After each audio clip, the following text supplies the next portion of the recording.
You're amazing. I'm so glad you're here. And it's my job to introduce John Young. And I really have been dreaming about doing it for a long time, and it's a huge privilege. I'll start with a tiny story, and then I'll tell you a little more about him. So in 1998, when I went to the Art of Mentoring, I was a classroom teacher at the time, and so I had time off in the summer. And I had been studying outdoor skills. I'd been getting really excited about it. I'd even gone to the Tracker School in New Jersey and done a week-long standard class. And I'd found some people in the area who were interested in the same things, and we had been playing with each other, doing all these skills. And one of them said to me, "Oh, you know what? This guy is coming, and he's going to do a week-long workshop at the Botanical Gardens, and it's about nature. You'd like it." And because I had time off, and a generous donor had made it only $50 for the whole week for each of us, I said, "Okay, sure." And I went. And the first day there was a circle, and they asked us each to say what we were hoping to get out of the experience. And when the talking stick came to me, I said, "I don't know, I have no idea." Because I really didn't know anything about this workshop. I just kind of hopped in at the very last minute because someone had told me that it was about nature and I might like it. And then came this week that was completely transformative, and I found myself melting down and just finding this level of feeling about connecting with nature that I hadn't had before that. And it just went so deep inside of me that it did become what I do and what I really want to do. So I'll tell you a little bit about John Young. He is a naturalist, tracker, peacemaker, and storyteller. As a leader in the field of nature-based community building over 30 years, John's research into the impact and significance of nature on human intelligence and development has influenced tens of thousands of people worldwide. A question has led him through this work. Why are some people connected and others not? How does connection happen? John has authored and co-authored several seminal works on nature connection and connection mentoring, including What the Robin Knows, How Birds Reveal the Secrets of the Natural World, and Coyote's Guide to Connecting to Nature. In 2016, he received the Champion of Environmental Education Award for his innovative work, which has fostered the growth of the nature connection movement on a global level. He's currently working with Schumacher College in England to help them include nature connection in their Master of Holistic Science program. As a co-founder of the Eight Shields Institute, John has established an international network of consultants and trainers working to cultivate effective nature connection mentoring programs in communities and organizations. As the originator of the Eight Shields model, a best practices process for nature connection and mentoring, John has implemented vital advancements in the regeneration of nature-based culture knowledge for the benefit of current and future generations. And I'm going to invite John to introduce Kathleen to us. I'm going to introduce Kathleen to my right here, and all the lights are going down low. So now you know the serious part has begun. And I want to first recognize Serena over there. Wave to everybody, because if it wasn't for Serena, I wouldn't have been here 20 years ago, and I wouldn't have met Rowena, so you never know, right? Thank you, Serena. And, you know, since I saw her 20 years ago, she had 2 children, and they're all grown up. Isn't that weird? It's totally strange for me to think, wow, last time I saw you, there was no children, and now there's 2 fully grown humans. So, that happens so scary fast. Anybody else feeling that? Life goes by kind of quick.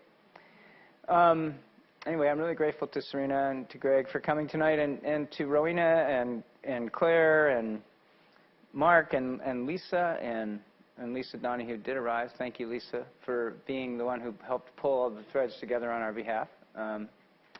And really grateful for all the support we're getting, because before you all arrived, there was probably 20-something people up here, wasn't there? There are all the volunteers that are kind of holding the space. So thank you, everybody, for, you know, putting it out so much energy to help make this happen. And really appreciate the weather that you guys put together for me. I'm loving that. Really. Just back from the Kalahari in Africa where it was really, really hot and sunny, and then I went home to California where it was hot and sunny. So I really appreciate the change. Diversity is good. And I'm glad I finally got to take my jacket off. And because I actually got warm finally, thankfully. I want to introduce my friend and colleague Kathleen Lockyer, who I've known for, well, we were thinking around 16 years, but we were both losing our memory, so we can't really remember anymore. But it's been a while, and both of us have children that have grown up during the time we've known each other, so that's a good marker. And we have collaborated on a lot of things. Kathleen started a program in her community in San Luis Obispo that is today called Outside Now, which is kind of a year-round school for children that's based on art of mentoring, so really, super connective reactor for children to connect to nature in a really powerful way. And Outside Now is still out there doing great stuff. Kathleen is not working directly with Outside Now. I know she's helping and advising and training staff and what have you, but she contributed a lot to the art of mentoring over the years as a keynote speaker and leader. But I think one of the most interesting things about Kathleen, besides her socks,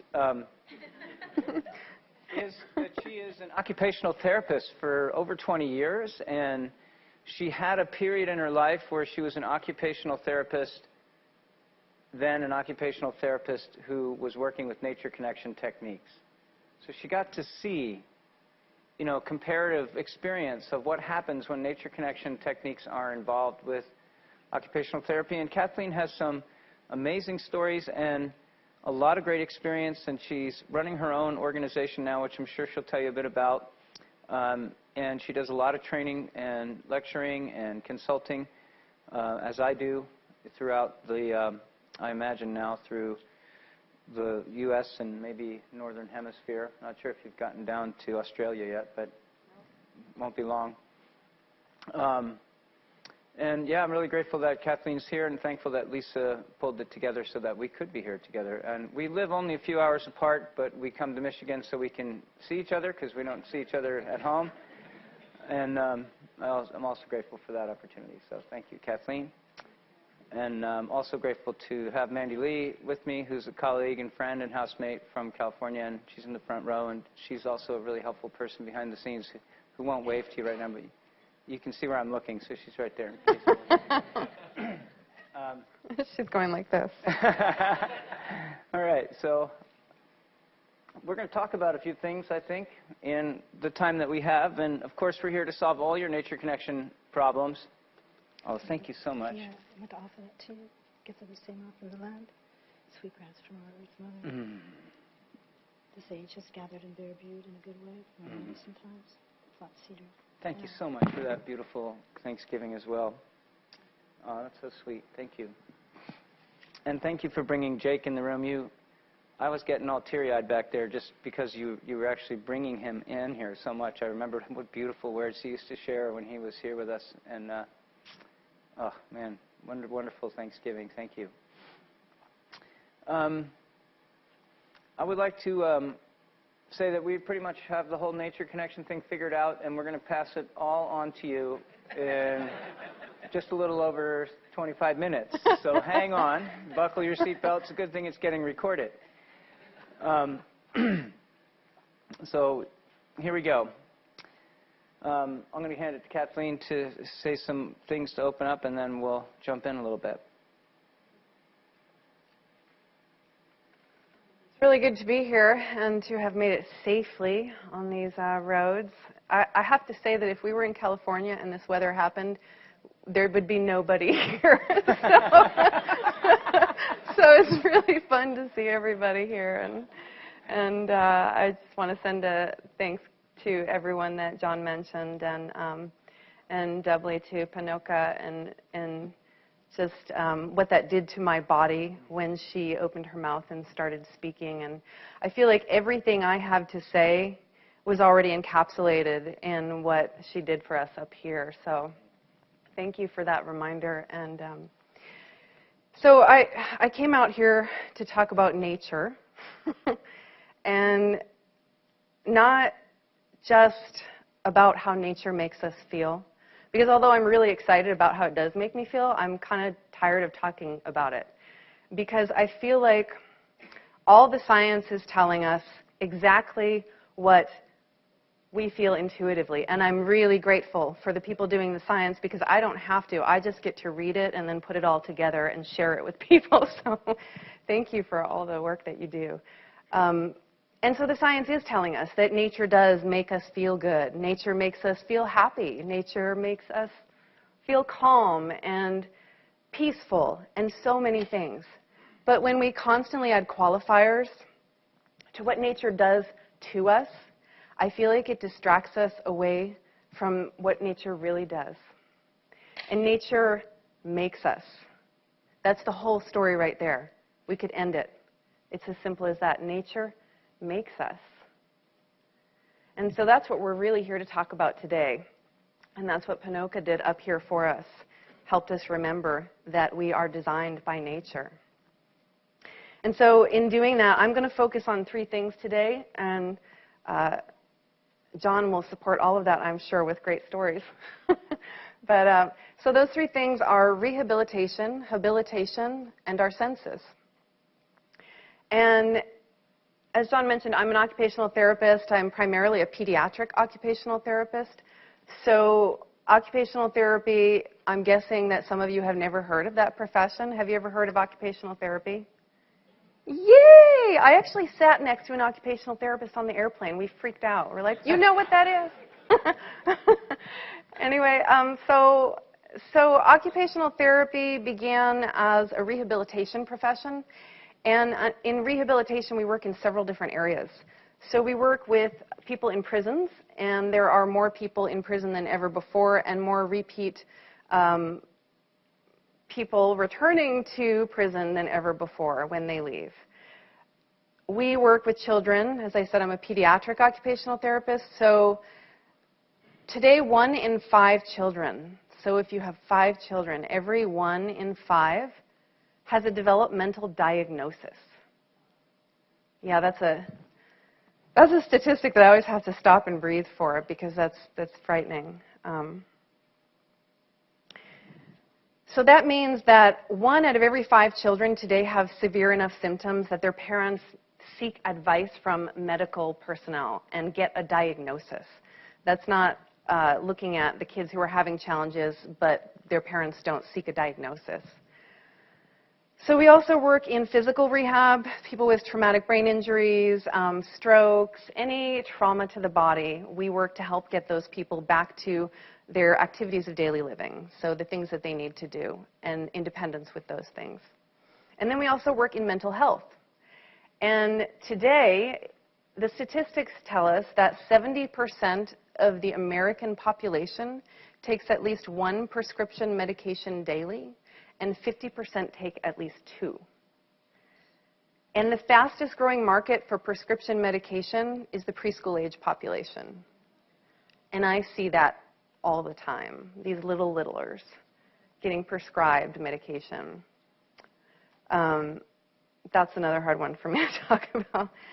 So that's rehabilitation. Habilitation, the American Occupational Therapy Association recently updated their definition of the scope of our practice to include the word habilitate. And that's just a fancy word meaning to make fit. So it's the way human development happens. And the University of British Columbia, there's research out there that has told us and suggested that 1 in 3 children are entering school less developed than their former peers 15 to 20 years ago. They're saying 1 in 3 don't have the skills necessary to succeed in an academic program that kids formerly succeeded in. So rehabilitation isn't really going so well for us. And habilitation, we're kind of losing ground there too. And so that brings us to our senses. And we're not doing so well there either. But I'd like to share a little story about how these 3 things came into my awareness and that they are actually related, rehabilitation, habilitation, and senses. So 25 years ago, I was sitting in a college class, and it was titled Abnormal Psychology. And in this class, there was a heated discussion happening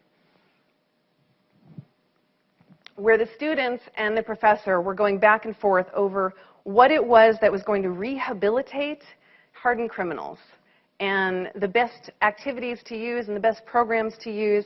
And I was sitting in the center of the class, and as this discussion was going on, I just felt this welling up inside me because I was listening with the thought that they were missing just such a critical piece of the conversation that this piece made everything else that they were saying moot. And as the welling up happened, my palms started getting sweaty, kind of like they are now, and my face was hot, and I just found myself blurting out, "Wait!" And if you've ever blurted in a crowded room, you know everyone just stops and looks at you, but I am a blurter, so I'm used to that. And so everyone's looking at me, and then I had to kind of try to figure out what it was that was going on.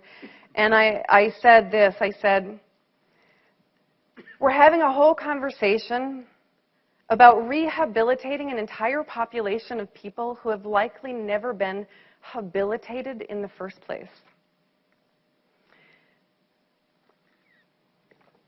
And from then on, my burning question in life became, what habilitates a healthy human? How are we made fit? How do we become human? And so fast forward 10 years, and I meet this man randomly, kind of like a lot of people who've met this particular man.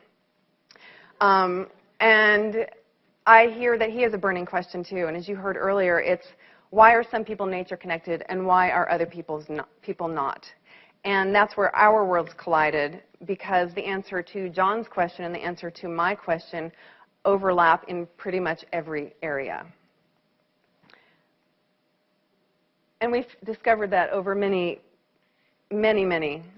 conversations at the kitchen table and fireside. And so I'd like to share a little bit more about our senses and what I've learned over the last several years and how they're related to these other two things. So the Sensory Processing Disorder Foundation, they're in Denver, Colorado, they talk about 8 primary senses. And so those senses are our hearing, our vision, our smell, our taste, our touch. And then there's 3 other senses that are little known and little talked about, but they are gaining in popular conversations.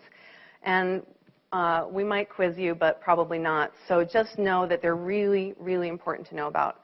And so those are proprioception, and that is how we feel our bodies through our muscles and our joints. And that is, if you're walking outside at night and you close your eyes and you're on uneven ground, that's your proprioceptive system kicking in. Then there's the vestibular system, and the vestibular system is our sense of balance, our sense of gravity, and that is our priming and readying system. And then there's interoception, and that's where we get our gut sense. And so when we have intuition and a gut sense, there's actually science that supports this is a real thing, our gut sense. So imagine that our senses are like instruments, and we're born with these senses primed and ready and wired, but we have to actively develop them. So imagine each of these senses is like an instrument, and it's on the table, and you're looking at the instrument, but it's not going to play any music until you do something with it. So you pick it up, and you do something, and you have to do something over and over in order to figure out how to make beautiful music with it. So we have all these senses now, and we figured out how to make beautiful music, and they're really supposed to be played together like an orchestra, and they need a conductor.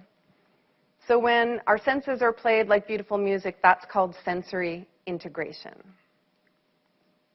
And sensory integration is out of tune and out of sync for most kids these days, and many adults. And that's wreaking havoc in our society in so many ways that I just am so sad that people aren't talking about, which is why I flew from California to talk to you today. But one of the ways in particular it's wreaking havoc is this. Sensory integration is the key to emotional regulation. And the World Health Organization 2 years ago was reporting that depression and anxiety-related disorders were slated to be the leading cause of disease burden worldwide. And so I went back to check on that statistic, so I made sure I was giving you the correct information today. And what I found was that they had updated their reporting to say that it is now already the leading cause of disease burden worldwide. So we have, we've kind of fast-tracked that. So we're losing our senses. That's basically what's happening. And there's an author, Joseph Chilton Pearce, and I've talked with a couple of people who are familiar with this author, and he cited a research study a longitudinal research study where they showed over 20 years' time with thousands of people, people went from being able to detect 350 shades of one color to 130. And then being able to detect 300,000 different sounds to 140,000 different sounds. And those are just a couple of ways that we're losing our senses. I see it every day with kids who literally fall out of their chairs in school. Their vestibular systems are so out of whack. They trip over uneven ground, not even like big hills, but just little things. Transitions are impossible for some parents. Kids are melting down everywhere. They're getting aggressive. And it's not coincidence that these same kids, they can't point to a bird in the sky when I ask them, where's the bird? And they can't point to a bird in a tree when I ask them, where's the bird sound? It's as if they literally don't see them and don't hear them anymore. So imagine our senses are like there's this long road, and at one end is our senses, and at the other end is habilitation. And we have to start out with these senses primed and wired, and we have to drive down this road to get to habilitation, to develop, and to get to that sensory regulatory ability. Only what's happening now is between senses and habilitation, we're throwing all of these things and cluttering the road. So we're throwing busy schedules and work and school and activities and media and just the worry of taking care of houses and maintaining cars. And we're completely cluttering the road so our senses can't see to the other side, habilitation. So what do we do about that clutter? We invent rehabilitation to clear the road and clear the clutter so our kids' senses can get to the other side of the road and healthy habilitation. So imagine, and jump in anytime, John, but imagine it, as you can see, I'm really passionate about this and I get really worked up and sometimes I lose my place, so forgive me if I do. But so imagine if a baby were born and they were a house. And the house comes roughed in. So it comes with just the framing and the electrical and the plumbing. And that's how it's born. And then the rest, everything that the house needs to be a functional, really pleasant place to live, the walls and the flooring and the roofing and the paint and the nice fixtures, that all has to be completed after the birth. So for a child, they come with our structure, we come with our structure roughed in, with our circulatory systems and our brains, and if we're lucky, our limbs and our bones and our organs and our senses. And so we need people to show up on the job to finish that house. And we need someone to show up. We need a contractor to show up, a really good contractor who actually can read the plans from the best architect that we've ever had. That interaction with nature over millions of years has been the architect of our design and our house.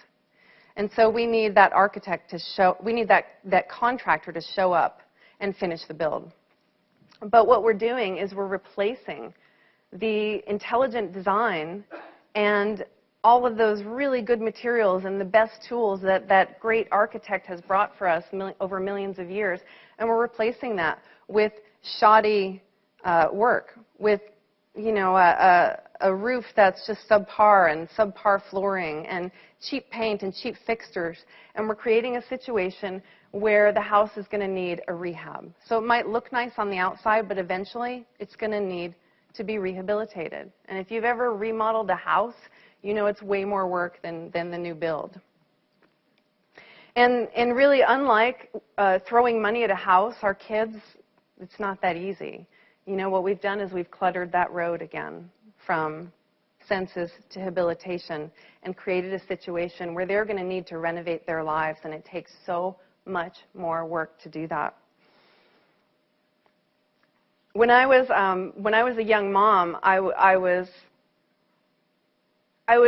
baffled that I could come home from the hospital. My first daughter was born in the hospital, and I came home with this new baby, and I was so amazed and just enamored of her. I had to force myself to go to sleep, but just because I wanted to look at her so much. But I was also equally terrified because she was so dependent on me, and I thought, how can there not be an operating manual for this baby? Does anyone else have that feeling? Like, oh my goodness. And so I kept joking to people about that until I realized that there actually was an operating manual. And she did come with one. And when she was about 5 months old, she showed me how it was hiding in front of me in plain sight for those 5 months that I spent in my pajamas and in baby vomit and sleepless nights and my hair like this. And I seriously didn't get out of my pajamas for 5 months. I was so disoriented. But what happened, something happened when she was 5 months old. And spring happened, that was one thing.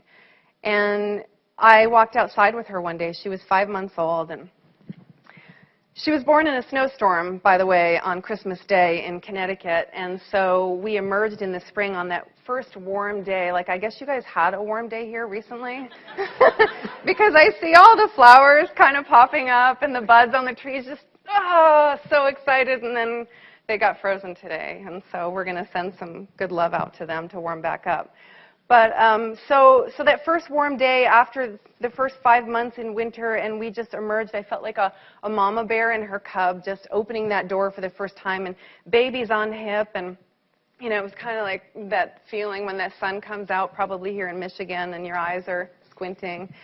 And I walked out, and something happened that was so profound and so unbelievably important to my understanding of development and how nature interacts with us to develop us that I've never forgotten. It changed me forever as a parent and as a professional, and it's probably one of the things that gives me the courage to come and talk to you, even though it's really intimidating to do that. So we walked outside. And I stood on the step, and she's on my hip, and this gust of wind blows up. And as the gust of wind blows, she does this thing. And it's so simple, and I almost missed it. She takes her face, and she turns her face into the wind. And as she turns her face into the wind, she does this. She goes, and as she did that, I couldn't help but smile, and I laughed, and she looked at me, and then she laughed, and then she did it again. And she giggled and looked at me, and I laughed, and she did it again, and giggled and looked at me. And this cycle, this interaction happened over and over. It was like the wind was playing with her, and she was playing back. And she looked to me, "Is that okay, Mom?" And then looked back and did it again. And the thing that I came to learn in my research that's so profound about that moment is that she was doing exactly what the Harvard Center for the Developing Child calls a serve and return interaction. The exact thing we need to develop the rest of that house after we're born. And so as her parent in that moment, I had two choices. I didn't really know it at the time, but I know it now. I had two choices. I could reinforce that interaction or not. And by reinforcing that interaction, by looking to her and her looking back at me, what happened was it let her neurological system know that interaction was important. The wind, to her tactile sense, awakened that sense. She engaged with it, and then her looking to me created what's called integration. So it was an integrative moment.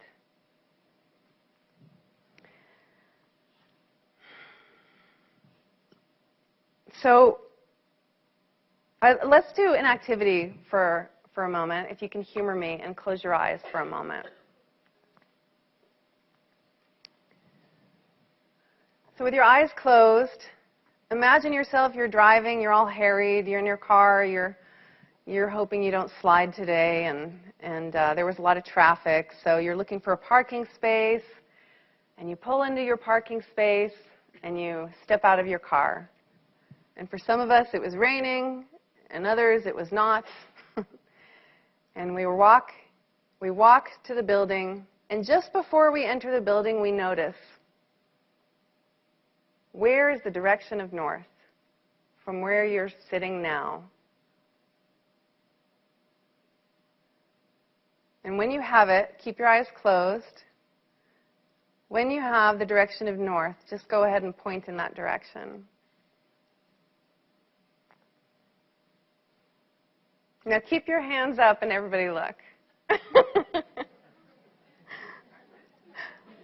I love this activity. I'm going to be totally honest with you. I had to ask where it was. I'd like to pretend I knew just like that, but I didn't. So nature is always, always whispering to us. Nature is always serving us. It's got the plans. It is the operating manual. That's what my 5-month-old reminded me of. It's whispering to us to engage those senses through the bird song to our ears, through the glints of light on the water, through the way the wind hits our skin, through the uneven ground for our proprioceptive system, the way, if we were lucky enough to climb trees as kids, that we hung upside down and engaged our vestibular systems. It has all of the tools, and it has the best contractor. We don't need to conceive of anything better because there is nothing better. We just need to remember to return the serve to our developmental systems.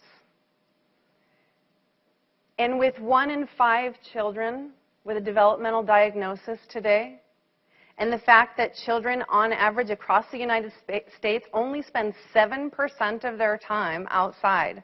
7%, that's the latest statistic. We don't even have to talk about media because that one is enough. It's no wonder they're short-circuiting and being born into a seriously depressed world where depression is a norm. But the cool thing, the really exciting thing, is that nature is still out there. All of those serves are still happening all the time when you walk from the car to the building. It can be as simple as that, to remember to gather up that serve, to let it awaken us, to engage with it, and then to have those integrative moments. Imagine how differently things would be. Imagine how quickly things would turn around for these kids if we facilitated these interactions from birth, and for each other too. We can rehab ourselves. And it would be so quick. And then at that point, it would take no time at all for us all to understand and remember where our true north is. That's really it. That's all I have. That's all you got? That's all I have. Yeah.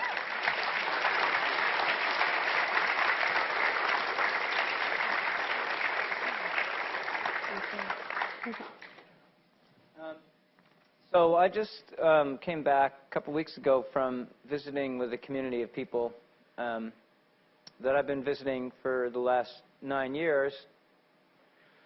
And it's the same people every time. And it gets a little bigger each time because there's babies being born into the group. And also there's people who are hearing about what's happening in this community, and they're coming to join them.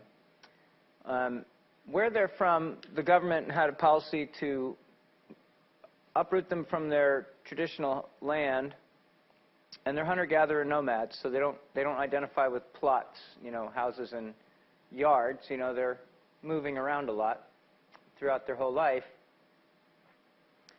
The government was moving them from their area that they wandered around for the last 200,000 years and putting them into settlements. And they don't do well in settlements. And they have another problem, which is that the sort of dominant culture, people who are controlling the government, measure wealth in how many cattle and goats you have. And these people don't believe in having cattle or goats. And if you give them cattle and then the lions eat them, they don't retaliate. The dominant culture says you have to retaliate. It's a war. You have to fight the lions off and defeat them so you can have your cattle. But the Sun people, the Bushmen, they say, no, we have a long-standing agreement with the lions. We steal from them when they get a big animal. So if they steal our meat from us, it's only fair. So we can't go to war with them because we have an agreement. Sometimes they take what we have, sometimes we take what they have. And they have what they feel is a fair deal with lions that also makes it so that you don't really hear many stories of their people being attacked by lions or harmed by lions. In fact, strangely, you don't hear stories of these people being bit by the 9 or 10 deadly poisonous snakes that can kill you in 20 minutes. You don't hear of their children having their heads bitten off by hyenas or trampled by Cape buffalo or harmed by elephants or hippos or leopards. So have your attention a little bit? Did you ever run into the people who aren't allowed to go outside because they might get hurt outside? By what? I mean, when you're with these people and you realize what is, first of all, outside, what's outside? They're always outside. They don't have houses. They never come inside. They have these little grass structures that they make that are baskets that are upside down. And when you look at them and then you look at the number of people that have to fit in one, you're like, well, wait a minute, this isn't like a home. If I go in there, I'm not going to find a dresser, a couch, coffee table, nothing. Because they only use those grass things to go into when it's raining so hard that it hurts. So when it's raining so hard that it stings, they all go in there and they sit upright, and there's a smoky fire going in there, and you can see the smoke coming out because there's no smoke hole. You just see it coming out through the grass. And they're playing string games, and they're telling stories, and they're yelling at each other because they've been in this little claustrophobic space for a little too long. And it's mostly the women that are in there with the kids. But other than that, they just sleep on the ground. So what did you say, 7% outside of their time outside? So here's people that are 100% of their time outside for the most part. And what else is interesting, and why these people? Why did I pick these people to hang out with? Well, one, they kind of picked me because of a series of opportunities that lined up. But I started my research in 1979, and I was trying to figure out why some social groupings of human beings were so amazingly connected to nature, and why other social groupings of human beings, i.e. my neighbors in New Jersey where I grew up, were so disconnected from nature. And there's a continuum. Can you see it in your mind for a second? Like you can go from the most disconnected people to the most connected people. So thanks to the most disconnected people, people like Kathleen have jobs. It's one way to look at it. It's good for the economy if you're an occupational therapist. I'd rather be homesteading in Montana. But right? But all the issues of health and wellness are on this end of the spectrum. You know that, right? Like the further you get to the disconnected social groupings, the more ills you start to find and measure. And the more complex they become and the more kind of hopeless they make you. When you go to the other end of the spectrum, you find yourself feeling like you're home. Like when you drop in with these people who spend 100% of their time outside, and whose children are exposed to far more dangerous things than we'll ever imagine in the natural world. And yet there are no mortality statistics among these children. And it's not because the parenting style of the San Bushmen is called helicopter parenting. They don't actually have helicopters in their culture. They see them from time to time, but they definitely don't hover over their children and micromanage every move they make.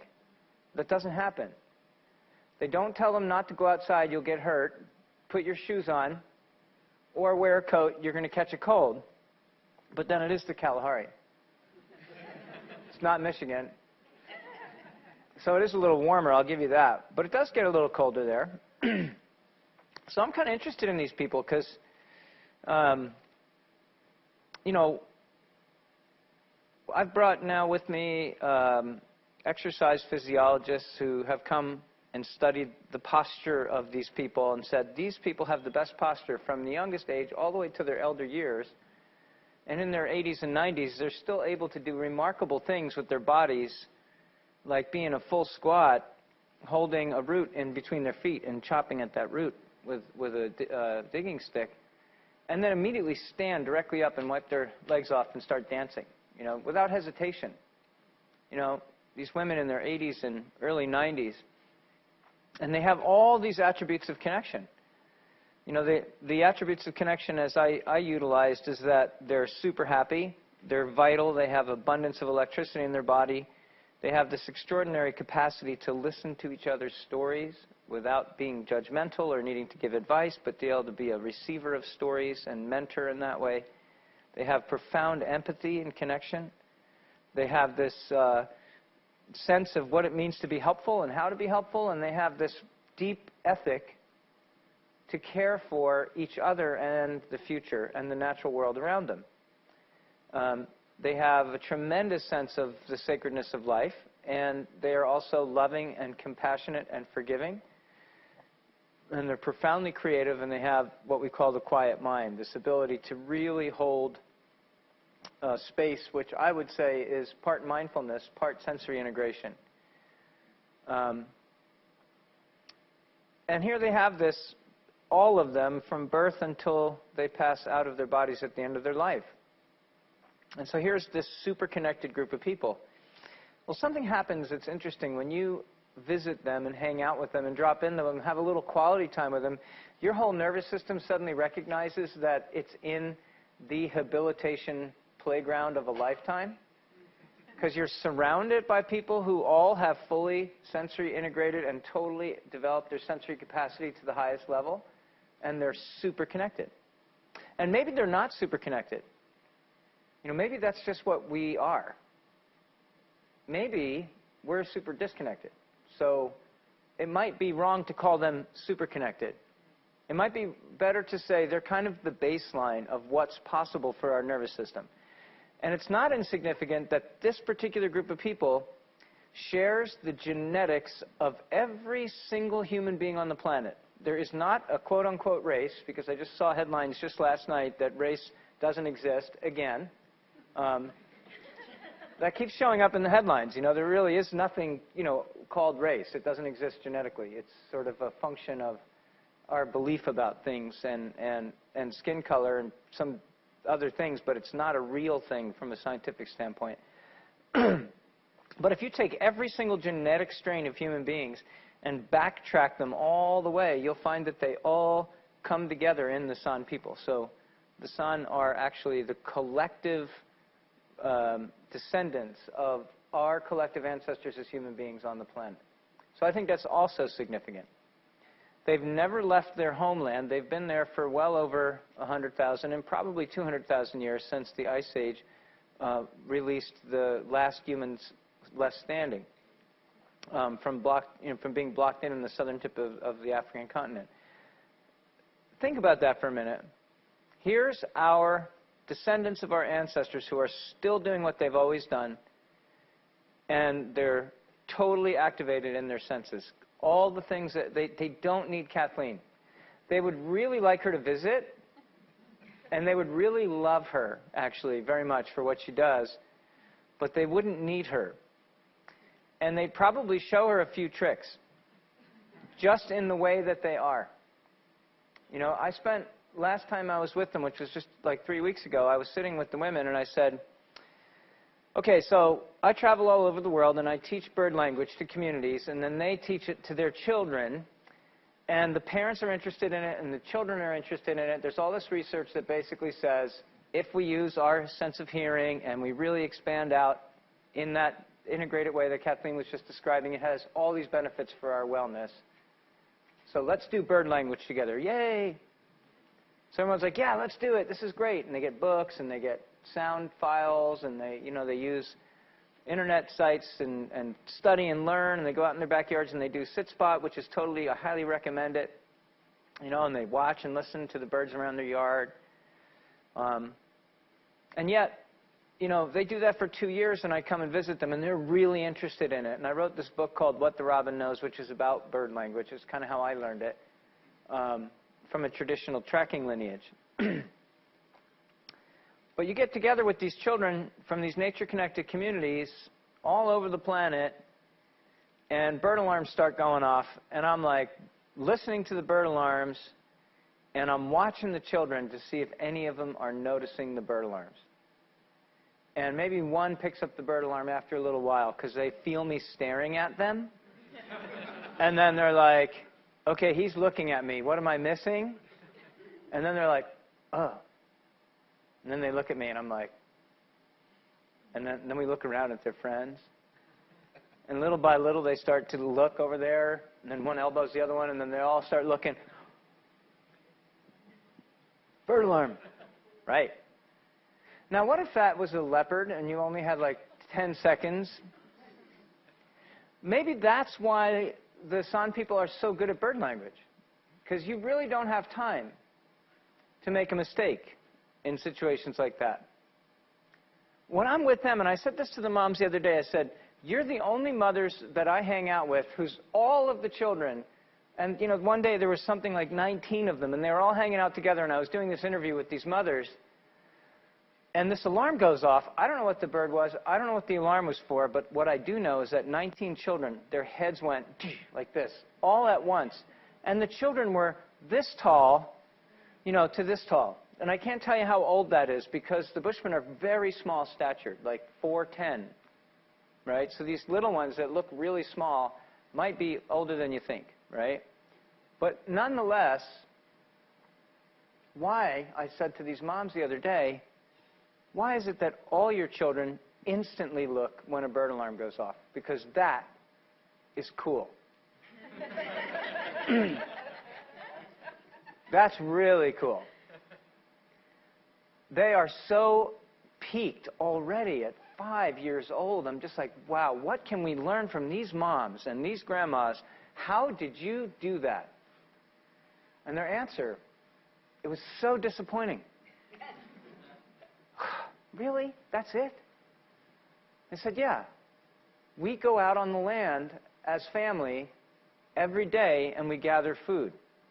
That was their answer. And I said, so how does that happen then?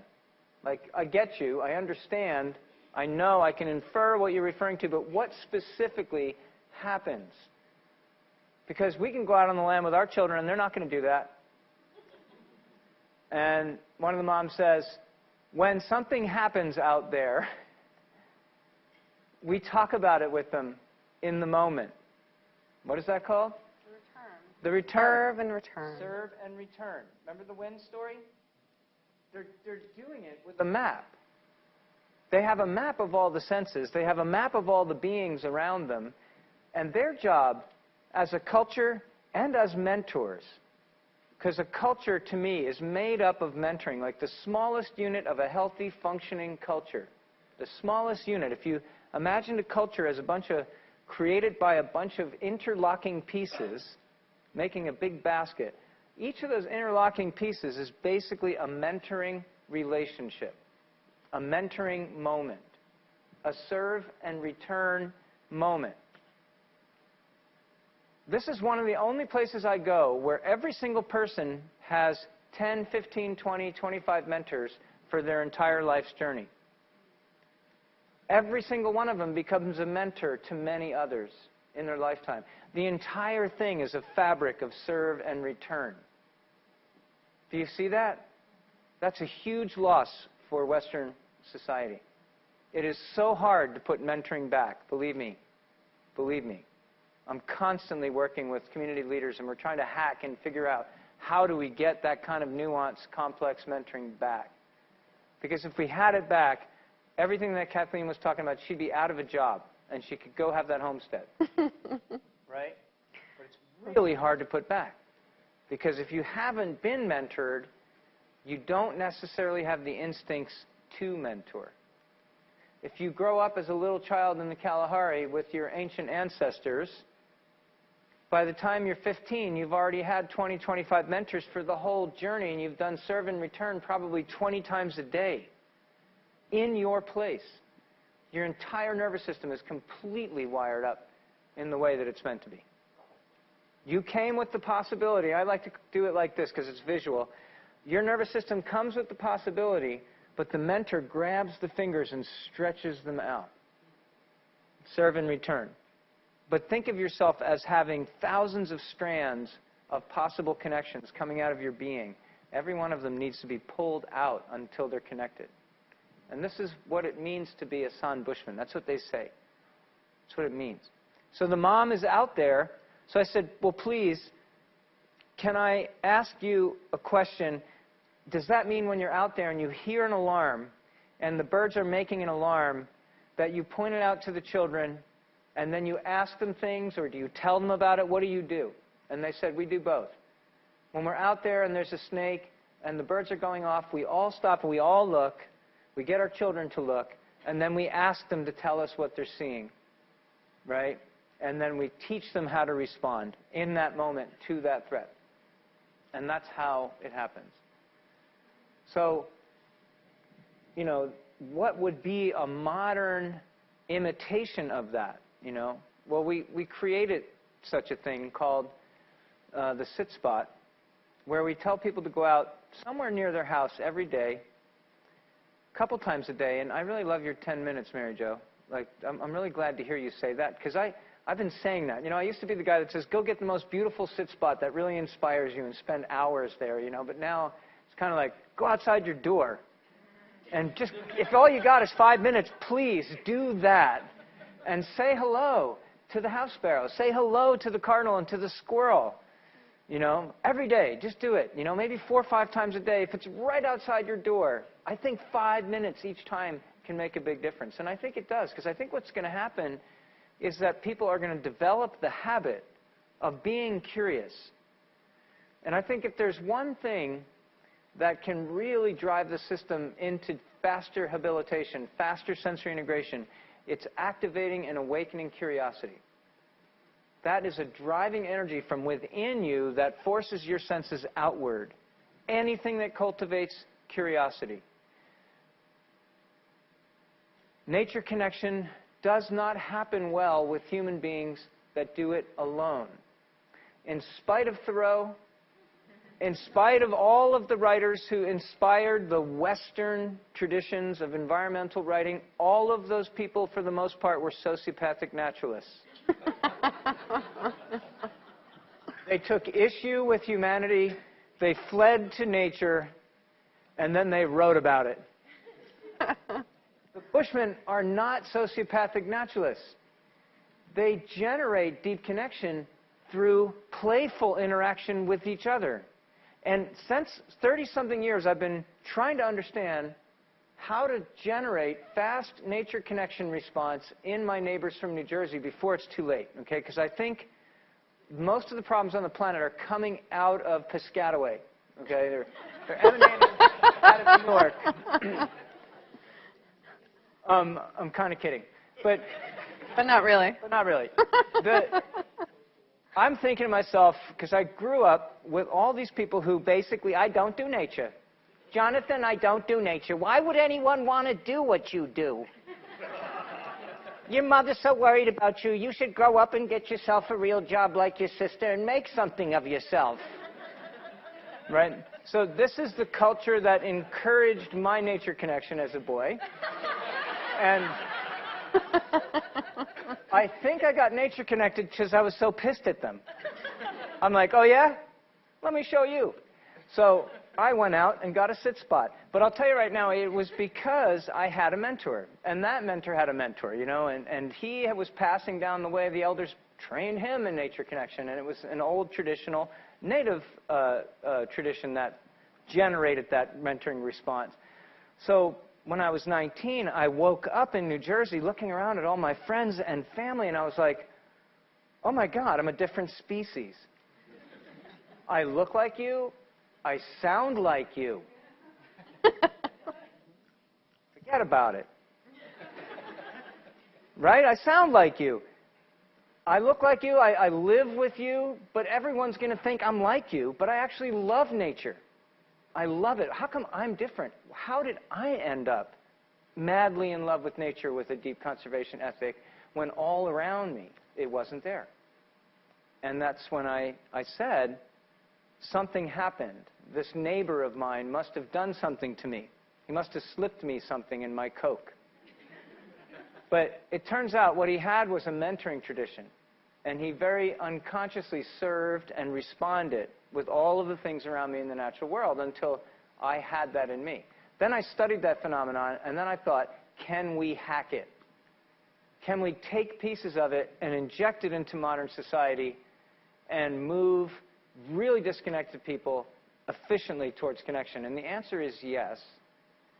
And after the break, we'll tell you some of the things that we figured out that both Kathleen and I are working on. And we'll also address some of your beautiful questions that you sent in before we got here. I really appreciate that you did that pre-event survey, because we really looked that over and we read your questions. And some of them are really like intense questions that none of us could possibly answer.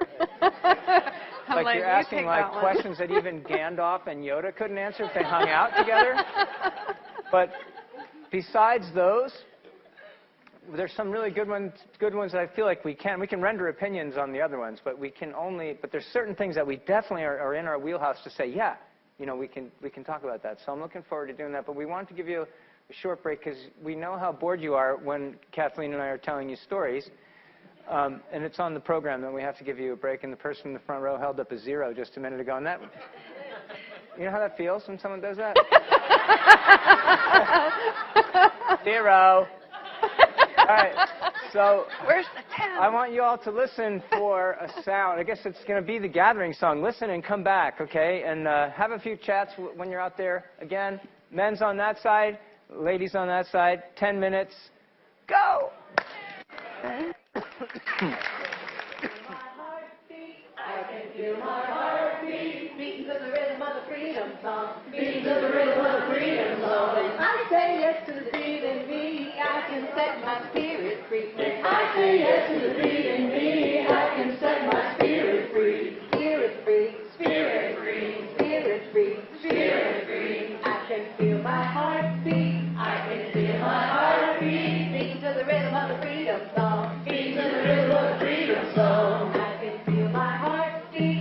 can feel my heartbeat, beating to the rhythm of the freedom song, beating to the rhythm of the freedom song. I say yes to the beat in me, I can set my spirit free. When I say yes to the beat in me, I can set my spirit free. Spirit free, spirit free, spirit free, spirit free. I can feel my heartbeat, I can feel my heartbeat, beating to the rhythm of the freedom song, beating to the rhythm of the freedom song. I can feel my heartbeat, I can feel my heartbeat, beating to the rhythm of the freedom song, beating to the rhythm of the freedom song. I say yes to the beat in me, I can set my spirit free. When I say yes to the beat in me, I can set my spirit free. Spirit free, spirit free, spirit free, spirit free, spirit free, spirit free, spirit free, spirit free.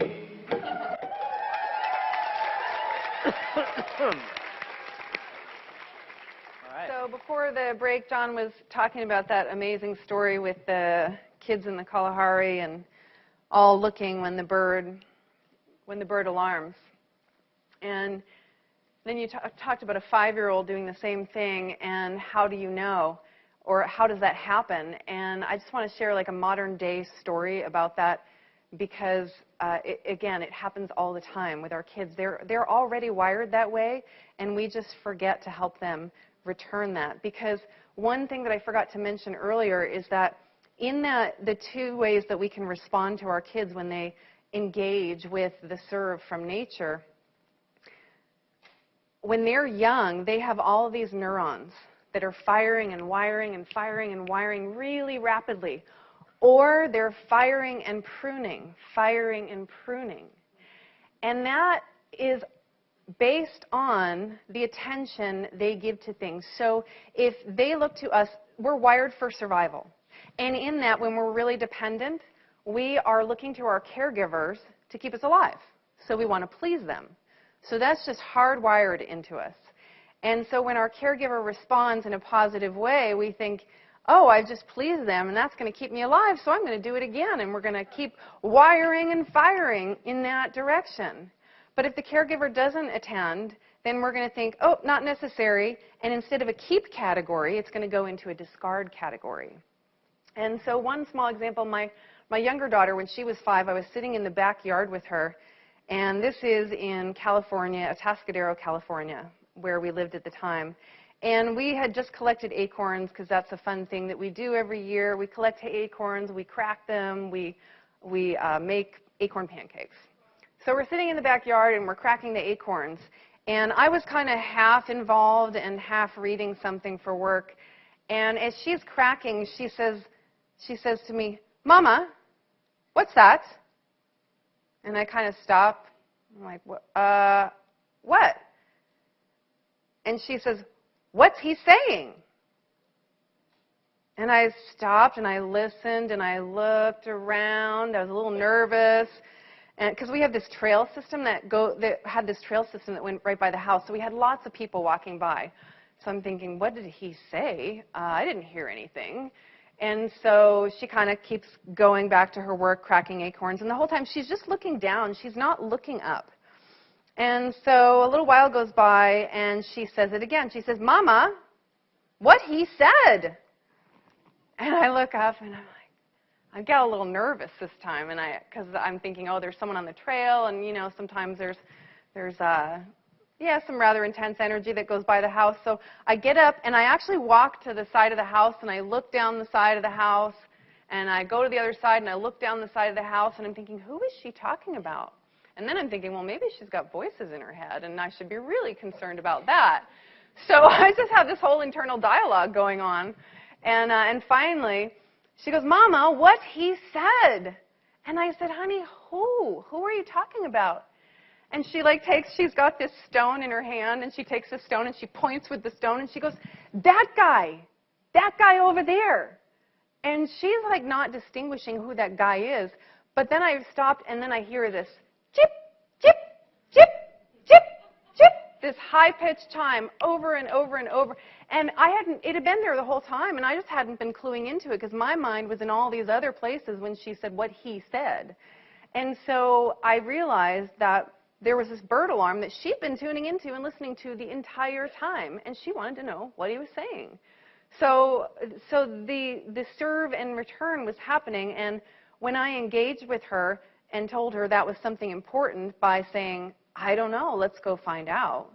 And it turns out we went to the front yard and we found the sound, and it turns out it was actually two birds, two towhees, freaking out, alarming because there was a squirrel robbing their nest. And she had picked up on that whole thing without ever even looking up. So that was a 5-year-old child, modern-day California. It's always there. So that's the piece I wanted to follow back with. Mm-hmm. See that? The child has the instinct already. The nervous system is already hardwired. And we are the ones, as the adults or the older people in their life, that make or break that fire and wire scenario, right? So how do we hack that? If we don't have it, how do we get it back? Because that's the big question. Because I'm sorry to say it, but it's virtually gone. Like, mentoring is an endangered species.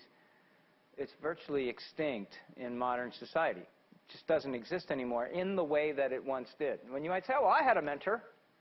3 years, I had this great coach." You'll talk about that coach for the rest of your life. I'm talking about 20 to 30 mentors your whole life, connecting you to every being around you. That's a different level of mentoring ecology that we're talking about here, right?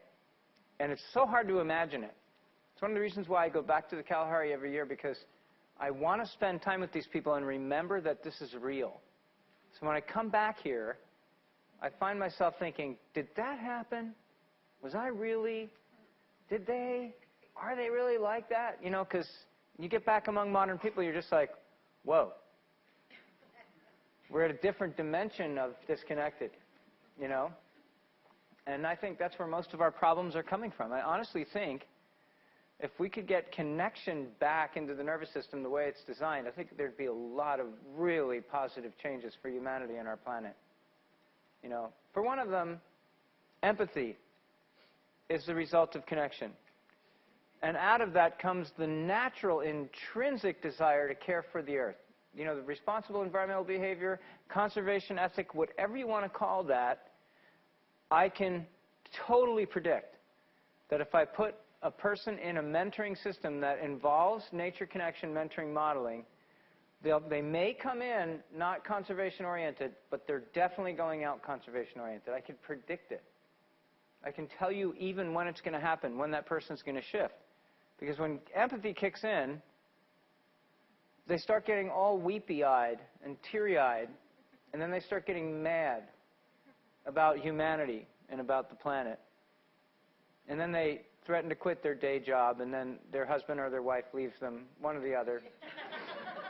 Unless we do an intervention, or unless we bring the whole family on the journey so they both get connected at the same time. Then they make lifestyle choices, different, together. But I'm only half joking, by the way. I'm thinking about the outcome of this. You know, I was with Dr. Paul Aston and his wife, Jenny, who founded the Manzanita School near Los Angeles, Topanga Canyon. And they integrated nature connection modeling into their program in Topanga Canyon for these, I don't know, 70-odd children, ranging in age from, I would say, 9-ish to 18. And the effect on these young people is absolutely profound. You can totally see it. You know, Richard Louv writes in The Nature Principle, the future belongs to the nature smart. And, okay, that's a great one-liner. But what does it mean? And how do you measure it? And how do you get to nature smart? Because my mentor used to say, it's not the quantity of time you spend outside, but the quality of your awareness that generates the result that we're talking about here. So you could spend your whole life walking the Appalachian Trail and not get to nature smart. Or you could spend 20 quality minutes a day in your backyard and get to nature smart, because it's all about paying attention to serve and return patterning in your nervous system. Building relationships. That's what quality means. Now, the problem with connection modeling is that it's basically not understood. And I was saying this to Kathleen and Mandy Lee earlier when we were talking about getting ready for this talk. You know, Richard Louv also says vitamin N. He calls nature vitamin N. And he wrote a book called Vitamin N, which is sort of a collection of favorite activities that get you more nature connected more quickly. And I said, you know, vitamin N is a good name for this because it has a great metaphorical similarity to when people discovered that calcium was actually good for us. And after they realized that taking calcium internally would somehow benefit our body's health, they started giving us chalk tablets. And then people were eating calcium, you know, and they discovered, oh, well, hey, that doesn't work so well, you know. And over time, they did things to it, you know, and they mixed it with this and that so it would synergize and yada, yada. And then finally they said, no, wait a minute, it actually works better if you get it from plants directly. Right? But there was a lot of studying that went on to realize that, yes, it is calcium, but no, it's not chalk. So we're right there right now with nature connection. People are all like, yeah, vitamin N, we need nature connection. And they're eating chalk. That's where we are right now. We're sort of rediscovering nature connection, but we don't even understand what it is, how it works, and how to make it really work fast. That's what I'm interested in. That's what I've been doing all this time. I've just been like nobody likes me anymore because it's all I know. Like, I can't talk about anything but that. So, but I am super interested in community leaders that actually are willing to experiment on their neighbors and their neighbors' children. So we have all this informal data from all over the planet of people who have taken courses like Art of Mentoring with me and then decided to convince friends and family and neighbors and strangers eventually to send their children to them so that they can experiment on them. And you know what's really cool is that there hasn't yet been a child who hasn't come out the other end of that totally awesome. You know, when you run into children who've grown up with nature connection modeling from these people who are willing early adopters to hack at something that our science hasn't caught up with yet, okay, but are using some old traditional patterns that we learned from the Bushmen, basically, right, to work with our children, when you meet these children 20 years later, you know what Nature Smart is. You know what Nature Smart is. And you also know what healthy, happy, young adults look like in modern times when their peers are suffering from anxiety and stress, depression, and that too many of them know friends who committed suicide in high school or in college. But you have yet to hear a story from the nature-connected children who are now young adults, who you have yet to hear of one of those young people committing suicide, who came from the nature connection experience. Why? Because there was brave adults who were willing to hold something in place that has not yet been fully documented or written about, right? Coyote's Guide to Connecting with Nature puts it all in writing. That's a book that I worked on 14 years with Ellen Haas and Evan McGowan to produce, and about 100 people cooperated. The 100 people were people who would take a lesson, go home with it, try it on their children, and come back and tell us if it worked or not. If it didn't work, we adjusted the way we told the story to them until 100% of the people had success every time. And the ones that were too hard to work with, we left out of the book. So Coyote's Guide was tested on 100 people, and the people they were working with in their youth programs and adult programs to see if this was foolproof. But the original source of that information is from traditional ancient mentoring technology from traditional indigenous cultures all over the world. And we just figured out, okay, let's try bringing this in a programmatic way into modern environmental ed programs and see what happens. Then you have the same children 3, 4, 5, 6 years in a row. All of a sudden, they have all the attributes of connection. All of a sudden, they're nature smart. They're highly creative. They have amazing problem-solving skills. They have deep empathy, a desire to help, right? The teachers love them. When they get to college, the professors love them and hate them because they ask really good questions, right? And they never stop asking really good questions. And then they go beyond what the textbooks say, and they keep pushing and pushing. Why? Because they develop curiosity into passion. Because on one end of a continuum is sleepiness, intellectual deadness. I don't even think beyond the textbook. I don't think beyond the lesson. I'm just going to get ready for the test. Oh, God. That's one end of the spectrum. You know that end? The other end of the spectrum is this person who's so passionate, you have to get out of their way. And they drive everybody crazy because they're outside the box, but they get stuff done, and they inspire the heck out of everybody, and they break molds, and they innovate, right? These are two ends of a spectrum. I have watched people go from this end to this end repeatedly over the last 30 years. With what? Nature connection modeling. Not me trying to inspire them to be the next leaders of our planet. Me trying to hack the nervous system to get them back into bird language. Not realizing that those things are linked in our nervous system. The same thing that awakens the nervous system and connects it to nature fires all of the power of an individual and causes them to be the brightest light they can be. That's good news. Now what we have to do is get more people doing it in more communities. Somebody's got to go in there and plant a flag in New Jersey.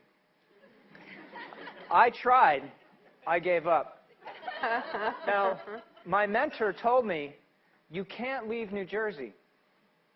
And I said, why not? He says, the captain must go down with his ship. And I said, that's not very inspiring. He says, well, who the heck am I going to talk to if you leave? You're the last one left. I'm like, gotta go. He got me a contract with the state of New Jersey working with incarcerated youth to keep me there for an extra year. That was really inspiring. And it was, because all this stuff that I'm talking about worked on them as well.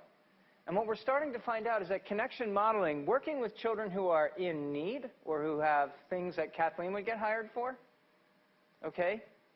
On one end of the spectrum, anything we do with nature connection modeling is rehabilitative or habilitative. On the other end, if the kids are high functioning to begin with and you give them all the same stuff, you accelerate and optimize their performance. It's all the same. And it's all nervous system based. It's all ergonomic. It's all tied to sensory integration. I now know that nature connection work has more in common with occupational therapy than environmental education. And I was a trained environmental educator and a professional environmental educator since 1976. So I did that a lot, dragging people through the woods and bragging about what I know. Called it dragon brag. The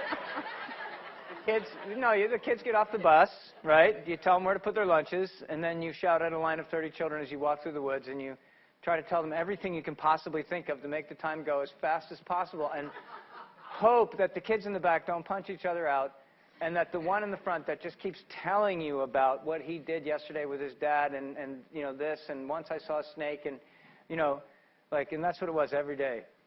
And nobody stays in environmental education for very long. They go a little insane. But I really, at the same time, started a project in 1983 when I was working at Monmouth County Park Systems as an interpretive naturalist. I started a project in '83 and started to do this work with children where I was doing the serve and respond style mentoring with them in nature, the same children once a week for many, many years, some of the children 12 years. I got to see the impact over that time period. When I saw what happened, I started training adults. And once I started training adults, I stayed in touch with them, and then we started to compare notes. And now there's hundreds of projects all over the planet where people are actually doing connection modeling. Connection modeling is different than educational modeling, and you have to think about it differently because it's solving a different problem. What's happening today is that we all understand education modeling, and when we go outside, we do education modeling outside. There's a place for that. But connection modeling has a whole different set of parameters. And if what you're after is connection results, you can't use educational modeling and expect to get connective results. In the same way, you can't use connection modeling and expect to get education results. You got to know what problem you're trying to solve. And so we have actually distinguished 4 quadrants. One of them is educational modeling, because environmental education is often using sort of cognitive science outside, which is good. You can do that, but don't only do that. Use that when it works. And then the other people that are out there trying to solve the nature connection problem are the outdoor recreational people, and they're working with recreational modeling, fitness modeling, kayaking, skiing, hiking, right? The things that get people outside and have fun together outside, ropes courses. 2 different models, 2 different outcomes, 2 different objectives. But then we realized, wait a minute, the Bushmen are doing this as well as education and recreation. They're also doing connection, and connection looks different than those other 2 things. Then they have something else called culture. And culture is the collection of all the mentoring pieces, right? So we lost culture in the Western world. We lost connection in the Western world. But we've developed and refined education and health and fitness. What we need to do now is remember that connection is a different game, and we need to remember that. We need to work on that, and that culture actually has a role to play. What role could culture possibly play? Culture is a dangerous word in modern times, isn't it? How did we start this event? Pinocha came up and gave gratitude. That's cultural. Do you know what is true about when I visit the San people? They want to sit in circle when we gather with them, and they want to hear what we're thankful for, and they tell us what they're thankful for. Gratitude is part of connection modeling. It's totally part of it. All the people who have super connection cultures are all gratitude practitioners. In the early 80s, when I was working with Wilderness Awareness School in New Jersey, we would start with gratitude because it seemed like the right thing to do because all the super connected people were doing it. So we started doing it with high school students, and then the parents were saying, you're wasting 10 minutes of class time on this ridiculous gratitude nonsense. What are we, in California? We got things to do. You know, we got to check things off our list here. We got a curriculum to take care of here. We don't have time for gratitude. You're wasting 10 minutes. Right? Well, it turns out, on the cover of Time magazine, there's this whole thing about gratitude and about how it benefits nervous systems and functionality in humans and all that. I was just like, huh. It didn't take Western science to know that. Our ancestors have been doing it from the beginning of time. You could say we are hardwired for gratitude. You can say that because we are. Something in us responds when we hang out in the field of gratitude. How many of you felt physically affected by Pinocha's words in the beginning? Okay? That's your nervous system responding to something that it's hardwired to respond to. What if that was every day? What would happen? How would your connection change?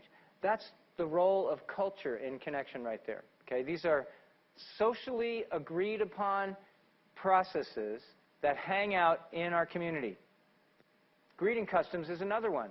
In New Jersey, we had greeting customs. How you doing? And if you answer the question, then you're going to get beat on. They actually don't want to know how you're doing. You're just supposed to say, how you doing? That's all, because then telepathy takes it from there, obviously, right? Our whole life story just translates in that moment. We don't even have to know how each other's doing.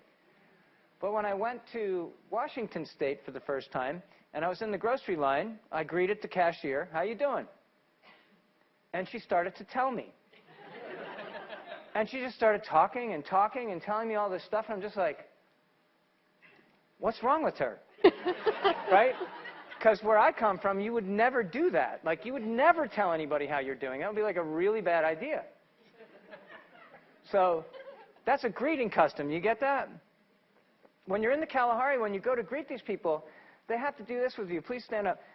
Every single one of them, and I don't speak their language, so they're speaking to you in this, you know, they're making all the sounds to you, and they're just talking to you forever, and they're just holding their hand like this, and they're talking to you, and the older women are doing this, and they're doing this, and they're talking and talking, and then they finally let you go, and then you have to go to the next one, and then the next one, and then the next one. And so if there's like 10 of us and 40 of them, this goes on, I'm serious, for like a half hour. And then we go and we gather plants together. And then we gather plants for a little while. And then when we're done gathering plants and it's time, it gets really hot and they want to go rest and we're going to go rest and we're going to have some food, they have to ungreet you. Okay? One by one. Then you're siesting for 2 hours and then you come back and you see them again. And it's as if you never saw them in the morning. 40 minutes of greeting. This is a terrible waste of time. We have so many things on our environmental ed curriculum to go through. How could that possibly be related to connection? I started applying greeting customs in our after-school program, and I combined it a little bit with gratitude because I kind of figured I wouldn't be able to get away with both. So I sort of merged them. And, you know, 3 months later, I had high school sophomore boys in an all-boys Catholic high school where nobody shows emotion in the state of New Jersey crying during their greetings. One young boy stood up and tears running down his cheeks, and all the other boys were wiping tears from their face. And he said, I come from one of the best schools. I'm told I come from one of the best families.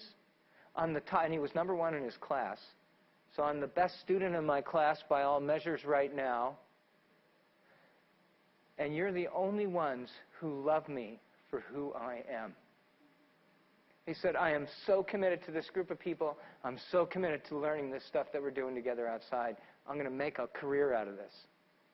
His father hated me after that. He wanted an engineer, he wanted a lawyer, he wanted a doctor, but not a damn environmentalist. One down, 2 million to go. Right? That wasn't my intention, but that is what happened. And you know, those young men, they became unbelievably powerful mentors. When they were seniors, you should have seen them with the freshmen and the sophomores. Right? That was greeting customs that did that.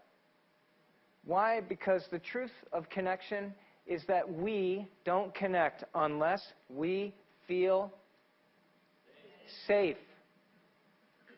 You will not open your nervous system and connect unless you feel safe. What does safe mean? Safe means loved, seen, appreciated for who you are as you are. This is culture supporting that. Do you see that? This is powerful stuff, and it's all stuff that fell off the Western wagon. You know, when it was moving around the world, conquering and connected people all over the planet, stuff kept falling off.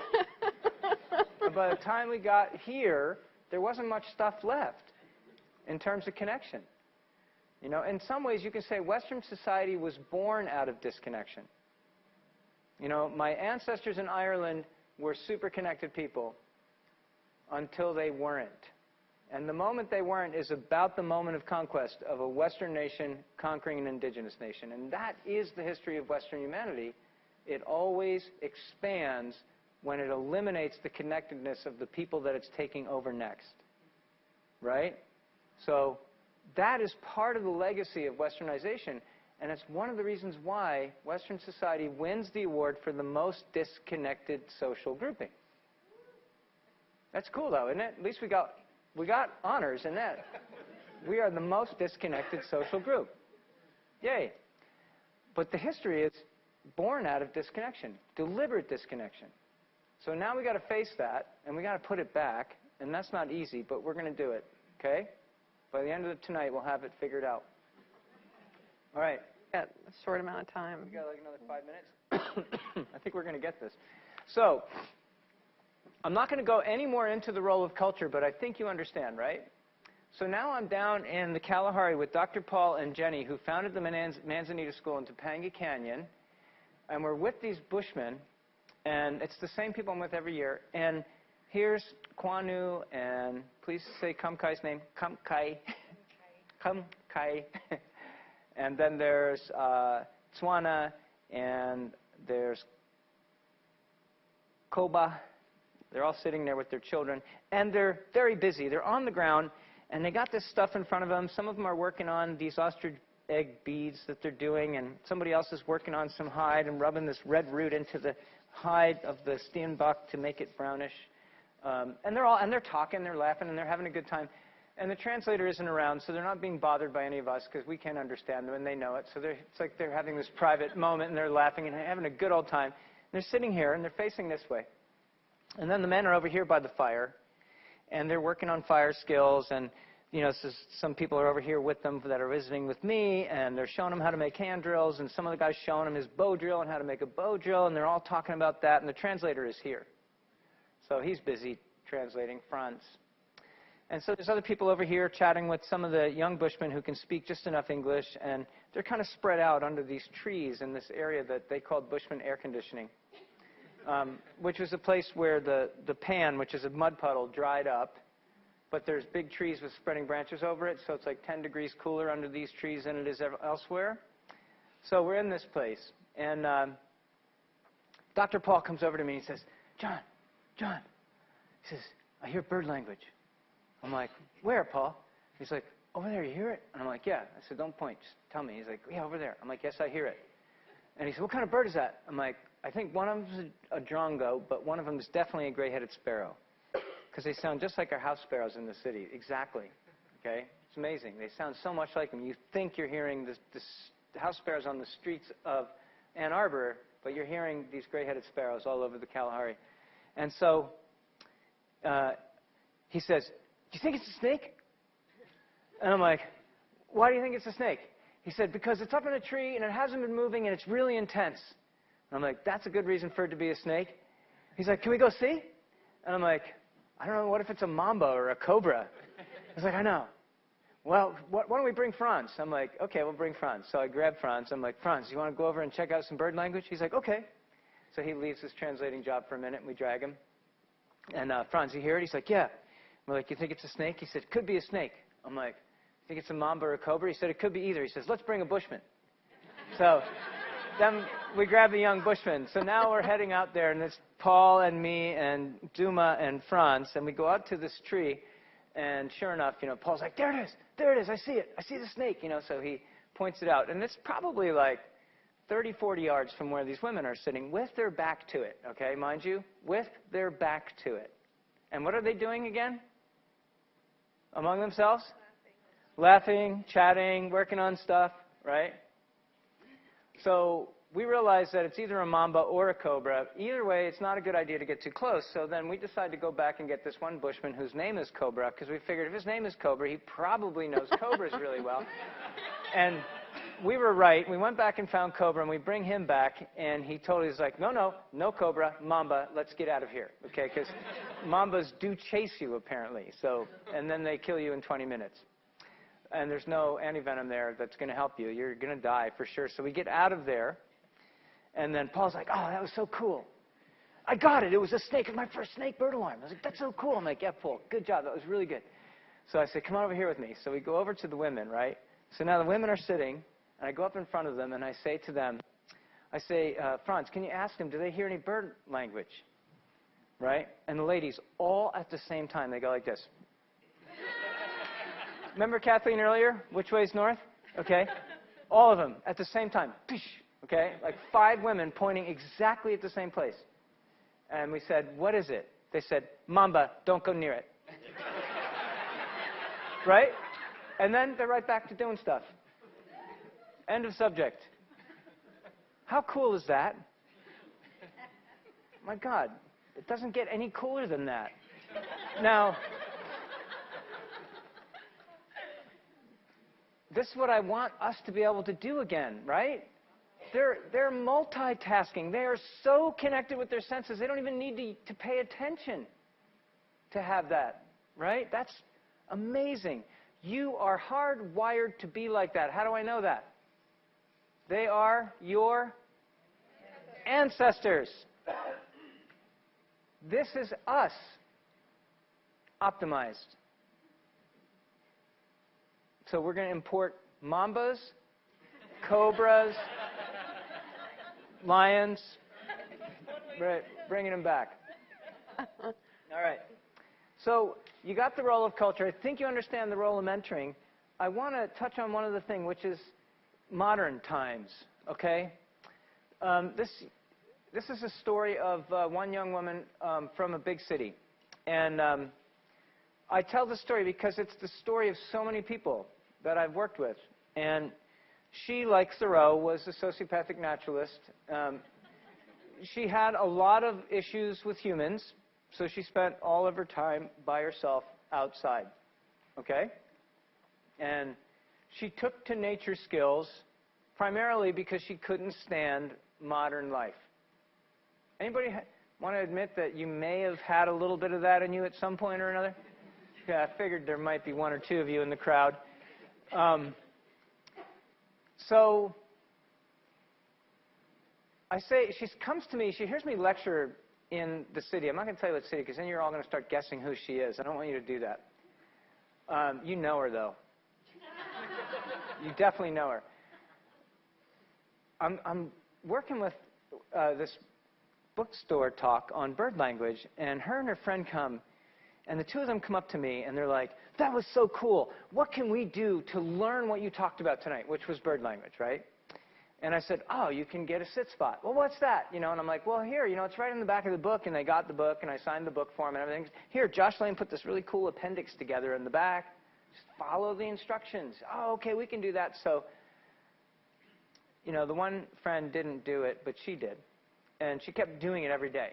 So she went out to this little park on the edge of the city. And she got in touch with me later, and she said, it's kind of dangerous. I'm like, why? She says, there's homeless people here. And I really want to do this, but I keep running into homeless people. I'm like, well, just pick safe places where other people can see you. Oh, I already figured that out. Are you feeling all right about it? She says, yeah, but I'm a little bit scared. I'm like, okay, well, if you feel really scared, don't do it. Just do it closer to home. You can use your yard. Oh, I don't want to use my yard. Why? Because my mom lives there. Then I'll have to deal with her. I'm like, oh.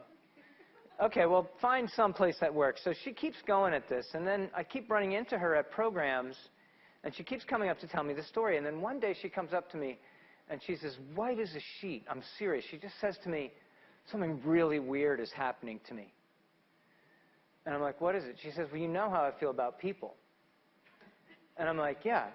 She says, all these strangers are coming up to me, and they're telling me their most intimate stories. And I'm not even asking them. And it's so uncomfortable. They're like telling me these life secrets that make me uncomfortable. And I ask them, why are you telling me this? And they said, because you're the best listener I've ever run into. I'm like, wow. How do you feel about that? She says, I don't like it. I said, but you know what's happening? She's like, what? I said, you're actually developing your nervous system to the point now where you are actually listening. And you're listening with so many dimensions that other people aren't listening. They intuitively know you're a good listener. Their nervous system says, hey, here's someone to tell your story to. Some people haven't gotten to tell their story for 20 years. And they're desperate to tell their story. Before one of the old Bushmen died, his name was Hanuman. He lived to probably 90, but mind you, they don't know what day of the week it is, so they don't know their own birthday. They don't know what year they're born.